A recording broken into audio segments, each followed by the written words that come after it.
इस ओंकार सतनाम करता पुरख निरभय निर्वैर अकाल मूर्त अजीत सैभं गुर प्रसाद। जप आदि सच जुगादि सच है भी सच नानक होती थी सच। साहब गंगेजी ने सतगुरु साहब जी फिर जाकर सुमेर पर सिद्ध मंगली दृष्टि आई। ये सिद्ध कुशन बालिया कौन सबको वेखे लियाई। फिर सिद्धा के दर्शन उत्तर हों जपिया परमेश्वर कहा धन फलकारी लाई। संगों के सिद्धो असी एक ओंकार के बल नाल उठे हैं थोड़े पास। इस प्रकार सिद्धा नाले दर्शन उत्तर हुए हैं तो सतगुरु जी फरमाते हैं एक ओंकार परमेश्वर है। जाति जाति सुगत भेज रहा है तो जाति करके सब दूसरी मनुष्य जाति का दूसरा है। ये परमेश्वर का सजाति कोई नहीं। इको परमेश्वर है। जाति के मनुष्य तो बखरे पशु होंगे ये जाति दूसरी जात भी भेजनी है। सहगत भेज जिम्मे दर्शदियाँ दानियाँ पत्थर फल फुल ये वक्रो वक्रे होंगे हैं। शरीर के अंग अपने हाथ होरदियाँ के पैर होरदियाँ के वक्रो वक्र सह आदमी गत प्राव के जोड़े अंग है ये भी किसी की भेजनी। दिन द्वारे बड़ा लोग सुना है बिना द्वारे कितना लोगों को मिलिया हुआ सारियों वो परमेश्वर की जोत सौम्य जोत जोत है सोए जैसा जाने सौम्य जाने हुए। ऐसा जो स्वरूप है वो जाति विजाति सुगत भेद रहत है। इसी प्रकार देश काल वस्तु प्रभेद रहत है। देश करके अंत नहीं आता जिन्हें कोई माझे वाला मरियाल कहांदा कोई मलवई कहांदा कोई ग्वालिया कहांदा कोई कोठे हारिया कोई धनी केरला कहांदा। वो सारे देशों के होने करके ये समुद्र देश है। इस करके देश करके ये भेद निश्चित हो सकता काल करके असी कोई रात नहीं जमे है कोई दिने जमे है कोई वीर सूर्य चांद के कई सब दे है गुर गोविंद के जन्म के कल्प कई सब के कि वो परमेश्वर किसी प्रकार काल करके ना पैदा हुआ ना किसी बाप न मार तुम जाया तो सदा वो स्वरूप ऐसा है वो जमन मर्द को रहता है। इस करके काल करके नित रहने वाला होने करके ये काल की नहीं किसी पैदा है ना भी मृत्यु होनी। अब इसी प्रकार देश काल वस्तु वस्तुएं होती हैं तो जीव दियाँ वस्तुएं तीन मनिया होनी जोड़ा दुष्टनावा जीव है जागर से अवस्था मानी कैसनावा जीव सुपन अवस्था मानी प्रागनावा जीव सुखोक्त अवस्था मानी। ये व्यक्ति उपाधि करके तुम अविद्या की उपाधि करके जीव गए ये तीनों उपाधियां वस्तु बनी हुई है। ईश्वर के अंदर माया की उपाधि होने करके जिन्हें एक दृश्य के नाम का दृश्य है तो सारे कट्ठे का नाम भाग है। इसी प्रकार सारे ब्रह्मंडा का जो जागृत अवस्था का और मानी है वो दंत सूर्य जी के नेत्र मने है समुद्र की अवधि मने है जी नदियां नारियां मनिया होंगी। इस प्रकार का विराट रूप जोड़ा है वो स्वरूप विराट रूप करके कोई माया करके इसी प्रकार हिरण गर्भ सारे की सुगन अवस्था का गर्भ नाम कारण जो हिरण प्रकाशन का उन्हें हिरण गर्भ कहते समष्टि उपाधि करके अध्यात्म जो ईश्वर की सुखोग अवस्था है ये अध्यात्म उसका नाम है। ये माया करके तीन वस्तुएं ईश्वर अध्यात्म के विराट के अपने हिरण गर्भ के जीव के दृश्य के कार्य से प्राग नाम ये विद्या करके व्यक्ति बाधी करके समष्टि को व्यक्ति बाधी करके माया को विद्या करके वस्तुएं बनी है। ये जिसमें सिद्ध नहीं ये वस्तु पे तो रह गया एक है। ऐसा जो रूप परमेश्वर है। ओंकार अपनी इच्छा अनुसार एक तो मैं अनेक हुआ इस प्रकार इच्छा करके सच्चे कर्जा माया सबल अपने आप में कहाया कि निर्गुण को सर्गुण स्वरूप अपना धार करके कुछ ने ओंकार तुम कहा। ओंकार शब्द उसने धारण किया। मुसलमान कुरान कहते पुण्य शब्द किया वो पुण्य नाल को सारी सृष्टि पैदा कर दी। इसी प्रकार ओंकार शब्द उसने दसम पातशाह कहते उचारिया ओंकार शब्द तो जहाँ पे पूर्ण जगत चल रहा है और जो ओंकार शब्द तो सारी जगत में ये धुनी मिट्टी सारा प्रगट हो गया इस आवाज में उस धुनी को ये सारा लेकिन सारा ओंकार जो सारों के प्रकाश का नाम है गुरु संकेत के अंदर सतनाम काल वाग रूप है तिना कालों जरा नाश न हो नाम प्रसिद्ध है सारे संसार के अंदर लुका छुपिया नहीं बहुत बहुत भाषबंद है करता पुरुष करता सारी स्थिति रखने वाला है अभी सारा दिन पुरुष पूर्ण व्यापक है निर्भय नहीं है अभी भय तो रहत है सारे का आत्मा होने करके गैर भी होगा किसी में नहीं सारे का अपना आप रूप है अकाल मूर्त अकाल मूर्त पालते रहे तो मूर्त में स्वरूप का हस्ती है पालते रहे तो अभी हस्ती है स्वरूप है रूप है जमन मारी नहीं आएगा अभी सुबह प्रकाश रूप है गुरु प्रसाद ऐसा गुरु प्रसाद जो है परस्कार वापे तो गुरु की कृपा करके प्राप्त होता है आप ही गुरु हो करके प्रसाद कृपा दृष्टि करने वाला है जाते जो परमेश्वर है बाणी का नाम जप दसते हैं आदि सच सारे जग के आप ही सच स्वरूप थी आदि सच मर्यादा सभी को प्राप्त करके उन्होंने आप ही सच स्वरूप है सच हम जो जमाना वर्तमान समझी है सच स्वरूप है नानक होती थी सच कहते परमेश्वर होती थी अगे भविष्य काल में भी वो सच स्वरूप होगा नाश तो रहत होगा ऐसा स्वरूप है बाकी के अर्थ वे कल तो आरंभ होंगे अब सब संगति इन्ना ही समय आपने प्रदान करना आदि सच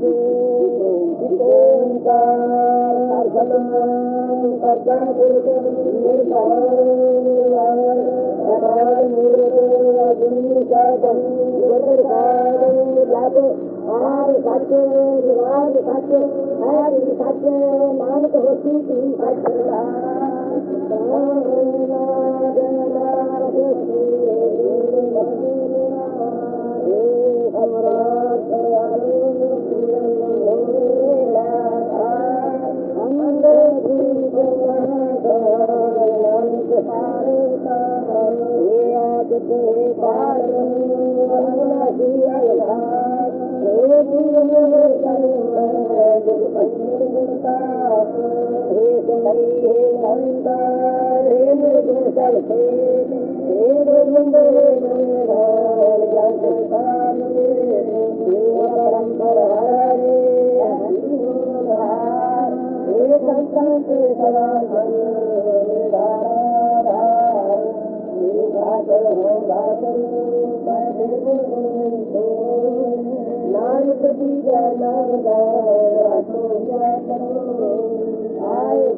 निर्वैर अकाल मूर्त अजूनी सैत गुर प्रसाद जप आदि सच जुगादि सच है भी सच नानक होती थी सच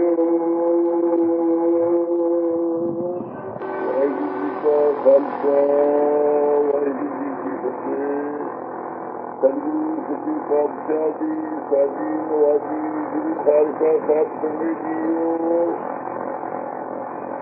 सतगुरु नानक देव महाराज साहब सची पातशाह जी फिर जाकर समेर पर सिद्ध मंडली दृष्टि आई जिस वक्त सतगुरु समेर पर्वत से गए हमें ये कितना भी जो सुमेर पर्वत के 84 सिद्ध गोरखनाथ हारिका ने मंदिर गंती वरदाई इन्होंने मन से युक्ति हुई सिद्ध पुछन सुन बालिया कौन शब्द वीर से ले आई ये महाराज आप किस शक्ति में इतने आए हो तो समझन जो हो जो पिया परमेश्वरों भाव भविष्यकारी लाई इस तो असी अकाल पुरख वाहिगुरु के एक ओंकार के बल के नाल इत्थे आए सन।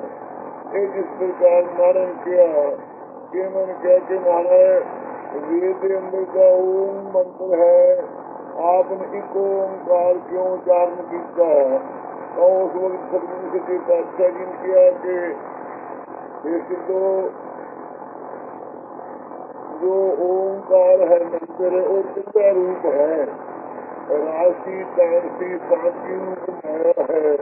वो माया तो रस जो बने हुए हैं उन्होंने पूरा विनायक है ओंकार। ओम जो शब्द है अभी ओंकार शब्द उच्चारण किया है ते आदमी की एकड़ा लाया है। इस करके आदमी चित्त लाया है कि दुनिया के अंदर कई प्रकार के ओंकार के बवाद है। कोई तेरे मात्रा रूप करके ओंकार में मनता है, कोई तेरे व्यू करके, कोई तरमीम करके, कोई तेरे पुरुष करके इत्यादि को 4.5 मात्रा उसे कादक मनते हैं। संतान कादक इस प्रकार 3.5 मात्रा मनते हैं। वक्खो वक्खरे उन्होंने धन मत्ता के इस प्रकार सत्तू नाया त्रेक होंगे हैं। त्रेक तरह के विवाद ओंकार के सामने उन्होंने सारे मदद करने वास्ते आदमी असी एक लाया है। ऐसा है एक का मतलब है कि साडा जो सिद्धांत है वो द्वैतवाद है। द्वैतवाद नहीं, असी एक ही कथन करते हैं, इक्के का उच्चारण करते हैं, इक्के का पूजन करते हैं, इक्के के सेवकात बनते हैं, इक्के के सारे मनाते हैं। इस करके साडा जो मत है अद्वैत रूप है। वेदांत ने भी जिन्हें अद्वैत मत बताया, इस करके वेदांत का सार इस आ गया है। आपका महाराज मत व्याकरण अनुसार है और महाराज साहब कहते हाँ ये व्याकरण के अनुसार भी है। व्याकरण वाले जो कहते ओम अब धातु बनया हुआ मानते हैं। अब धातु ना रक्षा अर्थ का है, जो रक्षा करे उस ताई ओंकार करके मनिया है।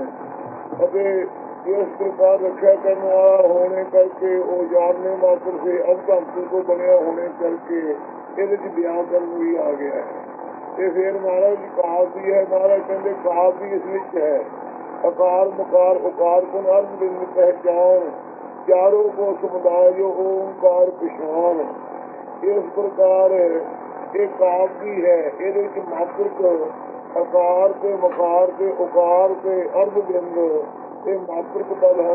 ओंकार जो बनया है ये चौहां के समुदाय में ओंकार बनया हुआ है। इस करके ये काव्य मातृक छंदा की तरीके के नाल काव्य झलकती है। इस बादशाह इस पवित्र बाणी अंदर आदम काव्य भी दसिया है, तो आप जी ने व्याकरण भी दसिया है। ये सारी चीज गुरबाणी के अंदर आ गई है। आप उन कृपा करके दसो कि सच्चे पातशाह आई है ये अमृत में मंत्र है, ये अंदर का ओंकार के आदमी एका नहीं लाया है। आपने क्यों एका लाया है? हजूर ने कह के भाई साडा मत सारिया का साझा है। वेद ओंकार मंत्र के उच्चारण वास्ते ब्राह्मण को अधिकार है, क्षत्रिय को अधिकार है, शूद्रों के वंशों के ताई अधिकार नहीं है, चौहां वर्णा दी स्त्रियों को अधिकार नहीं है। असी एकाएक इस वास्ते लाया कि सबका अधिकार है। जो एक ओंकार कहेगा सबकी कल्याण होगी। तो इस प्रकार से सबके वास्ते साझा मंत्र दिता है। ये बदल की व्याख्या करके सब लोग बहुत समझे है। इस प्रकार इस अमृत बाणी के आसरे जो वेद ने आज्ञा नहीं की थी कि इस ओंकार मंत्र को उसी में उच्चारण करना, उसमें एका ला के वैद ला दिखाना किया है। ये सतगुरु जी के उत्तर दिते सिद्धांत क्या महाराज आपका फिर मत वेद तो विरुद्ध है कि अनुसार है। और हजूर कह के भाई जिस प्रकार पर्दे के अंदर गल करने वाला पुरुष जो बोलता है उसको सुनने वाला समझ लेंदा है। इस प्रकार ओंकार में जो पर्दा पाया हुआ सी, पर्दा करन भी नहीं आई, उस पर्दे में जाके सी ਇੱਕ ਅਦਵੈਤ ਵਾਦ ਨੂੰ ਸਿੱਧ ਕੀਤਾ ਹੈ ਕਿ ਉਹ ਅਦਵੈਤ ਰੂਪ ਪਰਮੇਸ਼ਰ ਹੈ। ਇਹ ਸੱਚੇ ਪਾਤਸ਼ਾਹ ਜੀ ਆਪ ਜੀ ਦਾ ਇਹ ਜਿਹੜਾ ਅੰਮ੍ਰਿਤ ਨਾਮ ਹੈ, ਇਸ ਦੇ ਆਪ ਇਸ ਪ੍ਰਕਾਰ ਵਿਖਿਆਨ ਦੇ ਵਿੱਚ 6 ਅੰਗ ਹੁੰਦੇ ਹਨ। ਪਹਿਲਾਂ ਪਦ, ਫਿਰ ਪਦਾਂ ਦੇ ਅਰਥ ਅਤੇ ਫਿਰ ਉਹਨਾਂ ਦਾ ਦਰਸ਼ਨ ਤੇ ਫਿਰ ਉੱਤਰ।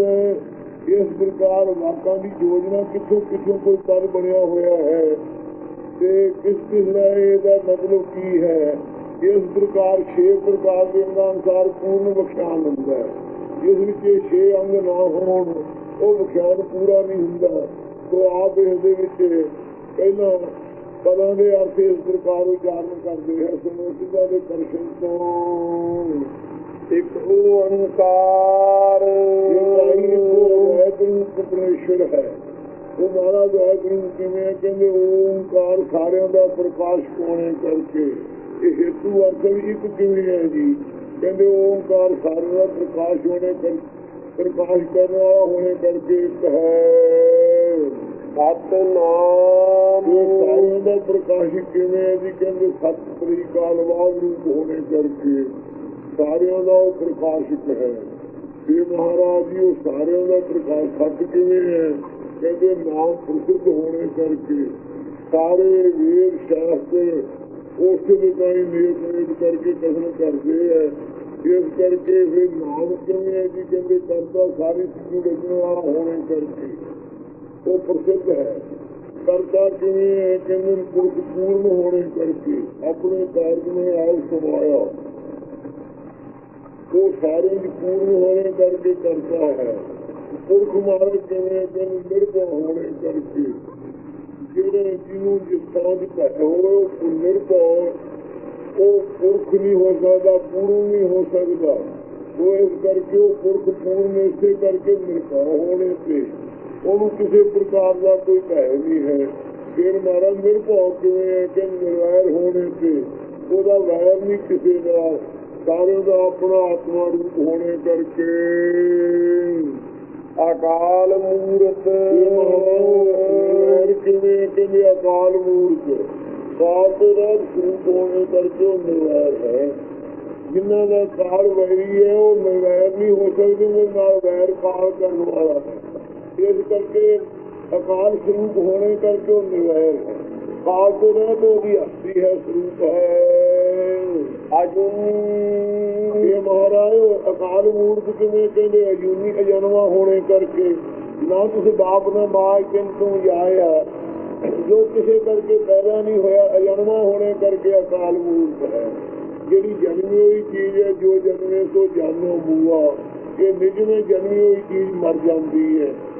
ਉਹ ਅਕਾਲ ਸਰੂਪ ਇਸੇ ਕਰਕੇ ਅਜਨਮਾ ਹੋਣੇ ਕਰਕੇ ਜਨਮ ਤੋਂ ਰਹਿਤ ਹੋਣੇ ਕਰਕੇ ਸਾਹਿਬ ਅਤੇ ਮੇਰਾ ਜਨਮਾ ਕਿਵੇਂ ਕਿਵੇਂ ਸਾਹਿਬ ਸੁਬੇ ਪ੍ਰਕਾਸ਼ ਹੋਣੇ ਕਰਕੇ ਸਹਿਜੇ ਆਪ ਪ੍ਰਕਾਸ਼ਵਾਨ ਹੋਣੇ ਕਰਕੇ ਆਪਣੇ ਆਪ ਤੋਂ ਪ੍ਰਕਾਸ਼ਵਾਨ ਹੋਣੇ ਕਰਕੇ ਉਹ ਅਜਨਮਾ ਹੈ। ਗੁਰ ਪ੍ਰਸਾਦ ਸੁਬੇ ਪ੍ਰਕਾਸ਼ ਕਿਵੇਂ ਕਹਿੰਦੇ ਗੁਰੂ ਸਾਰਿਆਂ ਦਾ ਉਪਦੇਸ਼ ਹੈ। ਗੁਰੂ ਬ੍ਰਹਮਾ ਗੁਰੂ ਵਿਸ਼ਨੂੰ ਗੁਰੂ ਦੇਵ ਮਹੇਸ਼ਵਰਾ ਗੁਰੂ ਸਾਖਿਆਤ ਕਾਰਗਮ ਕਸਵਈ ਗੁਰਮੇ ਗੁਰੇ ਨੇ ਨੋ ਹੈ।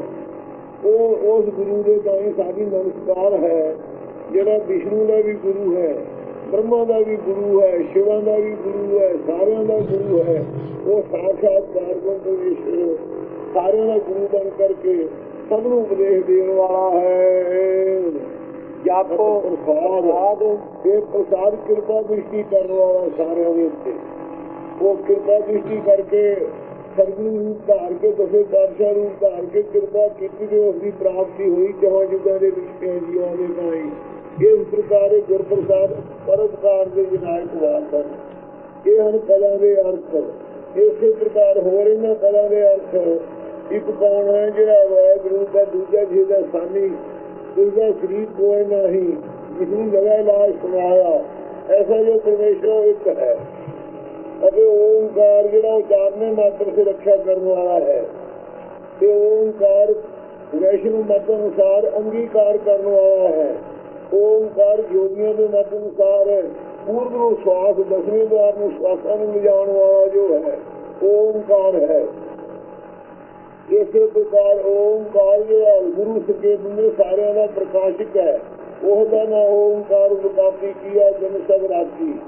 इस प्रकार ओंकार शब्द अर्थन पाते ते सब कई काल बाद अटन सकन जो तिना कालों च नाश ना होवे उसनूं सतस्वरूप कहीदा। जो सारे नूं सत्ता मात्र होकर वरत रहा है, जिसकी सत्ता करके माया जी जड़ है, ये भी ओरी चेतन सत्ता करके हरकत वाली होकर राशि तामसी सांत की सुहानु धारने वाली है। फिर वो कैसा नाम प्रसिद्ध है, प्रसिद्ध है वो सारी दुनिया की लुकिया छिपिया नहीं वेद शास्त्र सारे उसनों कहते हैं। ते नाम जिहदे च मोह आदि कहे नहीं, ते ना आम आम खास प्रपंच नहीं जिस विच आम नाम रोग का है, जिस विच रोग आदि नहीं है, ऐसा वो स्वरूप है। रोगा तो रोग रहे तो मेरा सतगुर योगी रूप नाम इस प्रकार का नहीं है आम रोग जिस विच करता पुरख सारे जग को बचने वाला है।